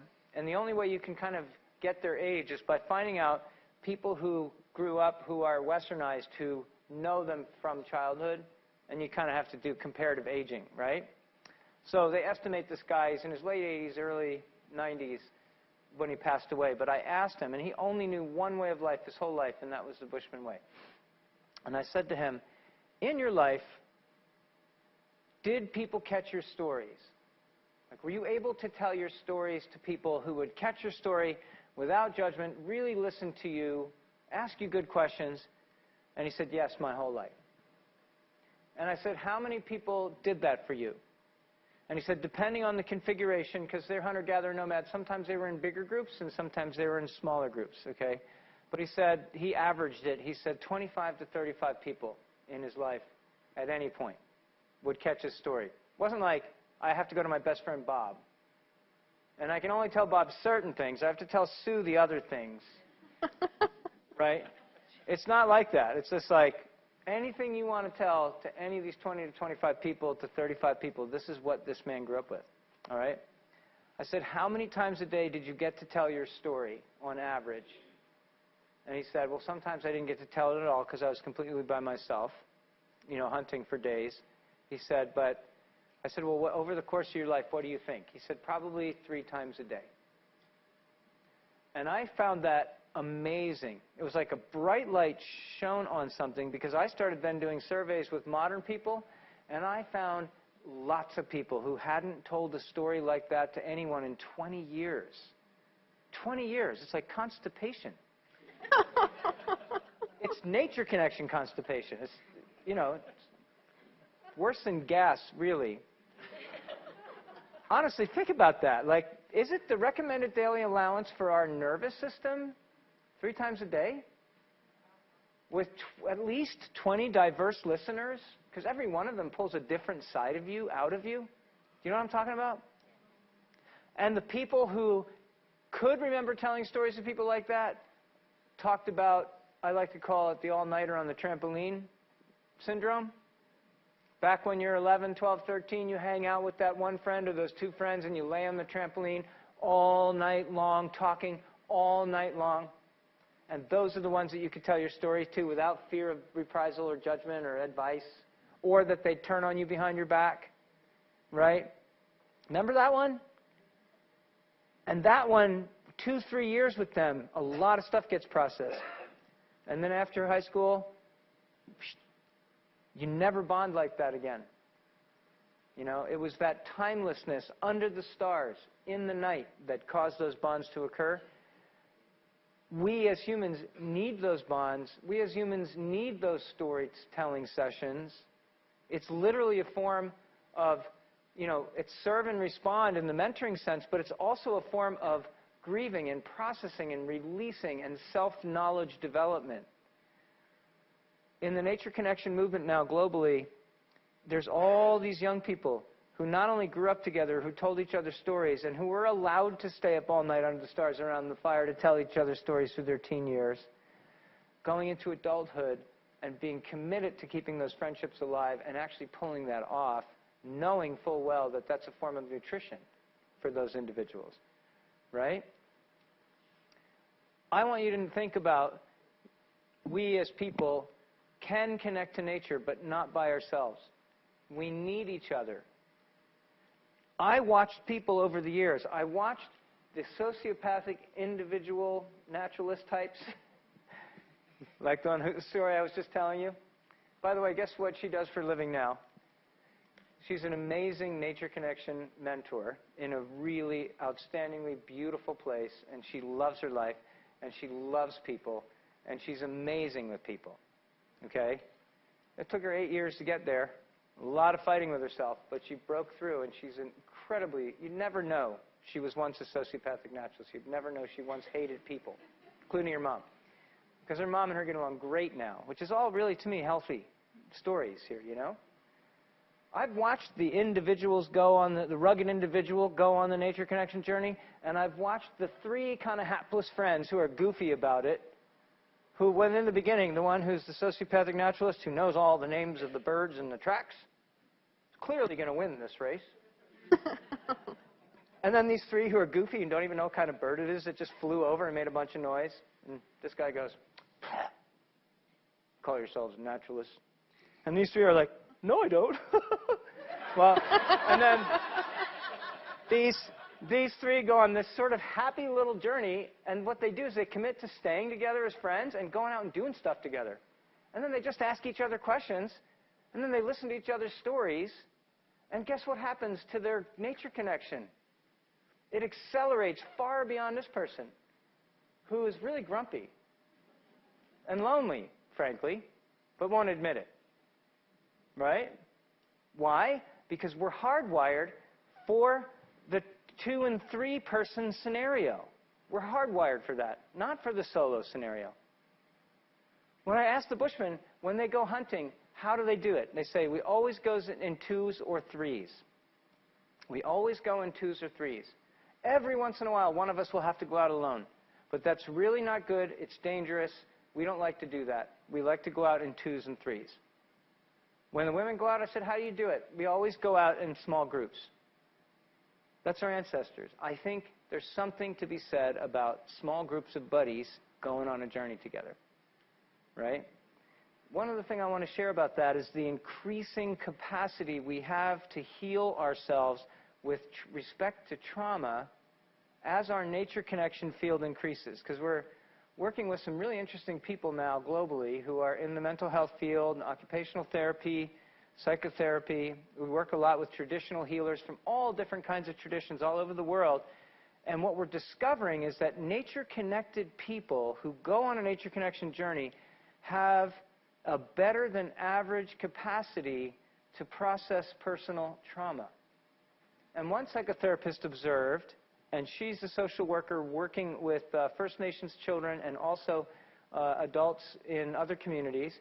And she basically pointed out that as we habilitate our nervous system and wake up our sensory connections, our brain changes and our ability to process and move trauma also changes. So old stuff begins to surface that we've been hanging on to for a long time. So we become better and better at nurturing and healing ourselves. And this is a one of the things that we put on the title was mental health. I mean, what we're seeing is that nature-connected people are not only nature smart, they're also nature healthy. They have a sort of wholesomeness because I think they're in alignment with that original instruction, the original nervous system, right? Is this all making sense to you? Get a hold of Coyote's Guide to Connecting with Nature and put it on the back of your toilet. Don't read it. It's not like a book to be read. It's full of great stories, but anywhere you open it, there'll be something fun to do that you can play with and just experiment with nature connection. But do find that hapless friend of yours and drag them along. You don't have to tell them in the beginning that you're doing that. You can do an experiment. You can try connecting a neighbor. That would be fun. Anyway, that's what I want to contribute right now. And I'm going to give it over to Kathleen. And I'm going to review some questions real quick. Yeah, I just want to reiterate the piece about we are nature, and that nature and all of those sensory experiences is the architect of our entire design.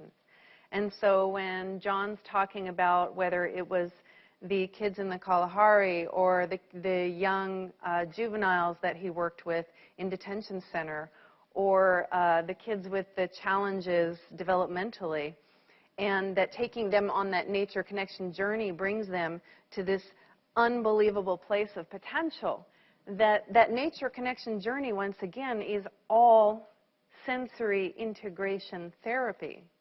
And sensory integration, the key to emotional regulation, depression and anxiety-related disorders are regulatory disorders.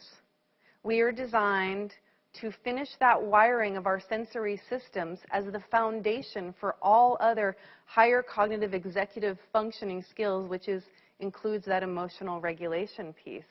And to say that another way, our ability to regulate, moderate, mediate our emotions, fear, sadness, joy, anger, anxiety, depression, is dependent on us developing those sensory processing, development, integration, underlying skills. And so it's all the same thing. And nature already has, over millions of years, has fine-tuned the process for us and created us exactly as we are. And in the last little blink of time in the history of humanity, we have moved from being almost 100% entirely outside, engaged and immersed fully with the sensory experiences to finish that wiring and build the house, to moving almost entirely inside and disregarding and ignoring and not returning and integrating those serves. There's one little piece that John just referred to also that I wanted to share that I didn't talk about earlier. Occupational therapists, when we look at childhood, we consider the occupation of childhood play. And there's a reason for that, because play is how, regardless of what time you look at or where in the world you go, that's how children develop. That's how humans develop, through play. And I'm going to be really brief here if I can, but because I just got the 10-minute. But so science has come out that most of the mass murderers that have happened since 1969 have one thing. They have a couple of things in common, but one thing in particular that surprises most people, and that is either a lack of play in early childhood, or play that is considered abnormal or disrupted by parents or caregivers. And that piece is something they're really starting to study. And so when we're going on this nature connection journey, remember, fun. It's about fun and playfulness. We are designed that way because when we're playing with each other, we're connecting, we're socializing, and that's how we survived, by engaging with each other and being playful and doing the little threesome instead of the one solo lone wolf situation. So remember to do that, and remember to feel that wind on your face and to honor it when children do that. So. Think about play. We play when we feel safe. And we connect when we feel safe. So do you think connection and play have anything to do with each other? You know, you see us using music a lot in the nature connection world. Why? Because music also connects us. Rhythm, sound, singing together, dancing together, these are all things that the Bushmen also use. They use it almost daily. They have ritual fireside singing circles and dance circles every single night, sometimes 4 nights out of 7. They consider it really important for them to be healthy, to be able to dance and sing together. So somehow we also need music together. So these are all just some things I want to throw out. There's so much more we could cover, obviously, but I did want to point out one thing when I was looking at these questions. Deep nature connection was thrown out in the survey, and we didn't actually say that tonight. We kept saying nature connection, nature connection. Well, what distinguishes deep nature connection from nature connection? I would say there's a whole bunch of people on the planet right now, probably several thousand of us adults communicating with each other, who are self-identifying in a network of people who are comparing notes about how do we get to the attributes of connection most efficiently and effectively. So we're actually deliberately focusing on the outcome of getting people to the attributes of connection on the shortest possible timeline. And we call that deep nature connection. So we're strategic about how to do it. We have a developmental sort of pathway that we follow. It's not the same for any 2 individuals because every individual approaches connection differently, which makes it not easy to, scale, because everyone seems to be called curiosity-wise to different things, and curiosity is driving connection. So I wanted to just let you know that 8 Shields is an organization that is developing an international network of communication to try to help support our understanding of how this is done most effectively and efficiently. And it's all over the planet now. Not like International Red Cross or anything, but, we've got practitioners all over Europe and Asia, developing in Central and South America, Australia, New Zealand, and North America, Africa. So we're starting to see more and more places popping up that want to understand the methodology, and we're working more and more in collaboration with universities and researchers to try to figure out how to accelerate our understanding of ourselves. Please, if you want to reach out to us, you can reach out to contact@8shields.org, just the word contact, the number 8shields.org. If you want to inquire, there's people on the team who will know where to send your inquiry to. It might end up in my box. There's a lot of people helping right now, so it might not end up in my box. If it goes in my box, you're in trouble because I have too many things in my box. So there's a lot of questions in this document around people who are concerned about massive changes in the weather and horrible things happening in other countries and developing countries. What do we do about it? Basically, the answer is we have to basically get every human being connected to nature as quickly as possible, because if we do, there'll be a cooperative response on the part of all of the humans to actually make a difference in the opposite direction. And you heard Mary Jo say that in the beginning. Conservation behavior is directly linked to nature connection, and that's connected to practices that get us nature connected. So the answer is, for climate change, for other things, we have to get our neighbors connected again so that they wake up and remember that they're part of the network of life and not separate from it. I don't really have a better answer than that for that. And maybe it's not fast enough. I'm feeling the same pressure you are. But I'm still going to keep doing that anyway, even though I don't know what to do about the fact that the crocuses had ice on them this morning. I wanted to take out a plumber's torch and melt the crocuses this morning. So what are the other things here that were kind of hot on this list? Because I looked at this and we did a pretty good job. Oh, how to make a living doing this kind of work, I think it's a great question, especially young people who are out there. There's a lot of people actually doing deep nature connection work all over the planet now. They're actually making a living. They don't actually find it easy to get started because most people don't know what the heck they're talking about when they try to actually start marketing.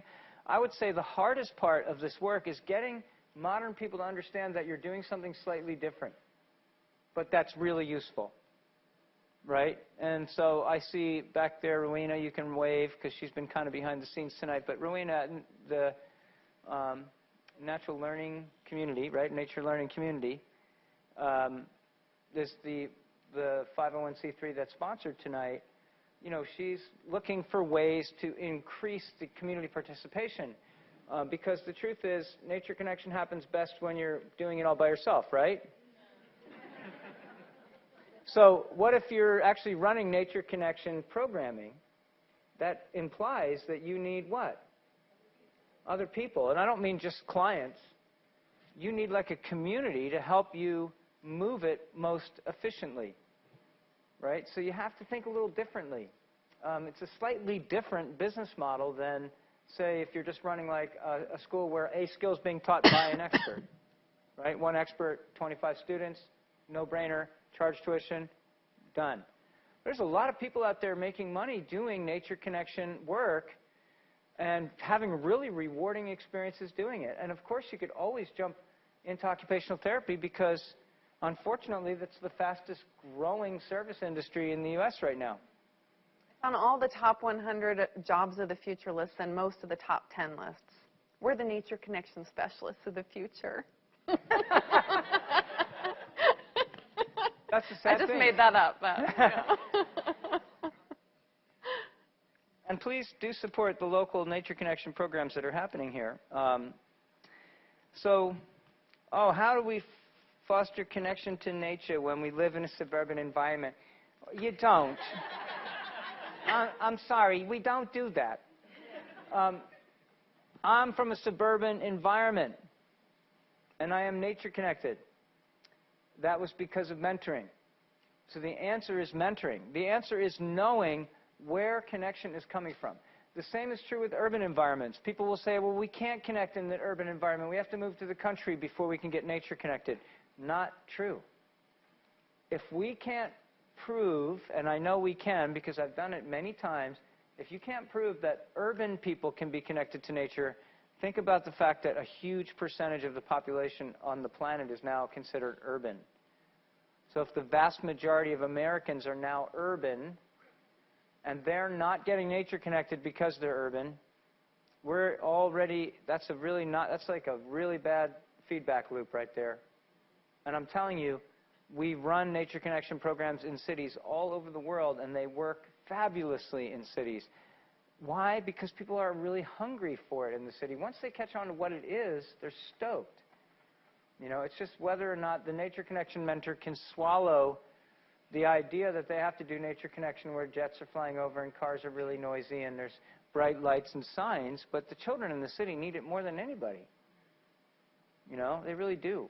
We did some fabulous work with drug and alcohol rehabilitation programs in the inner city in New Jersey using all the same methodologies. So it isn't about where you are. It's about what you're doing where you are. It's how you're doing it where you are. And occasionally taking a van trip.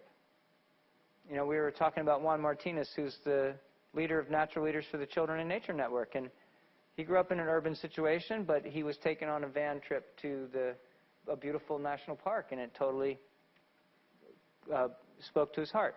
But I guarantee you that if he hadn't had some good nature connection along the way, going to the national park wouldn't have done anything. Right? So we can do this.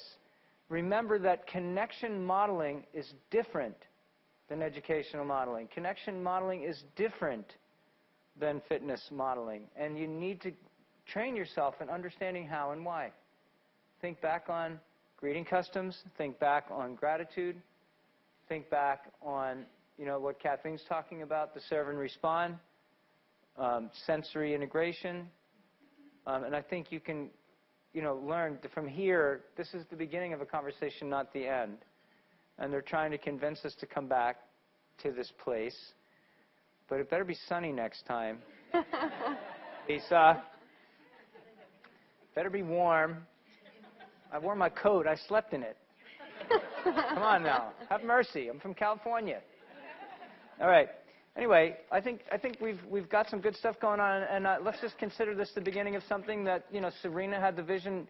Really, if you think about it, it was your little innocent idea 22 years ago to have this art of mentoring here, right? That got this started. One person can do something. And I'd like to consider that you are a community that's continuing this conversation. And I'm really interested in long-term conversations with people. I can't stand these one-hit, drive-through, drive-by, never see them again type things, you know. I'm glad to be back in Ann Arbor. And I thank you very much and everybody who put this night on. And to the college and to Mary Jo and to the beautiful indigenous people of this area, thank you. And thank you all for coming on a rainy, cold day. And if it was sunny, you wouldn't have come. So I'm glad it rained. Thank you. Thank you.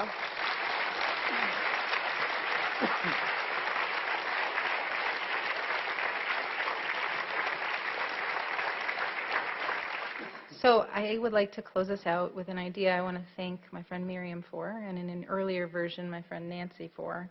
Miriam approached me during the intermission. Okay, no crying. Miriam approached me during the intermission and reminded me about a dear friend of ours who died on the day that we committed to do this program. He was an assistant in our program, and it just devastated us. And we had talked about remembering him at this moment, and so you were gathered in with our gathering song, which we do at the beginning of our nature programs. And at the end of our nature programs, we go out with a coyote howl, which we learned from the H. Shields Institute. And we would like to do a coyote howl with you. You can stay human if you really want to.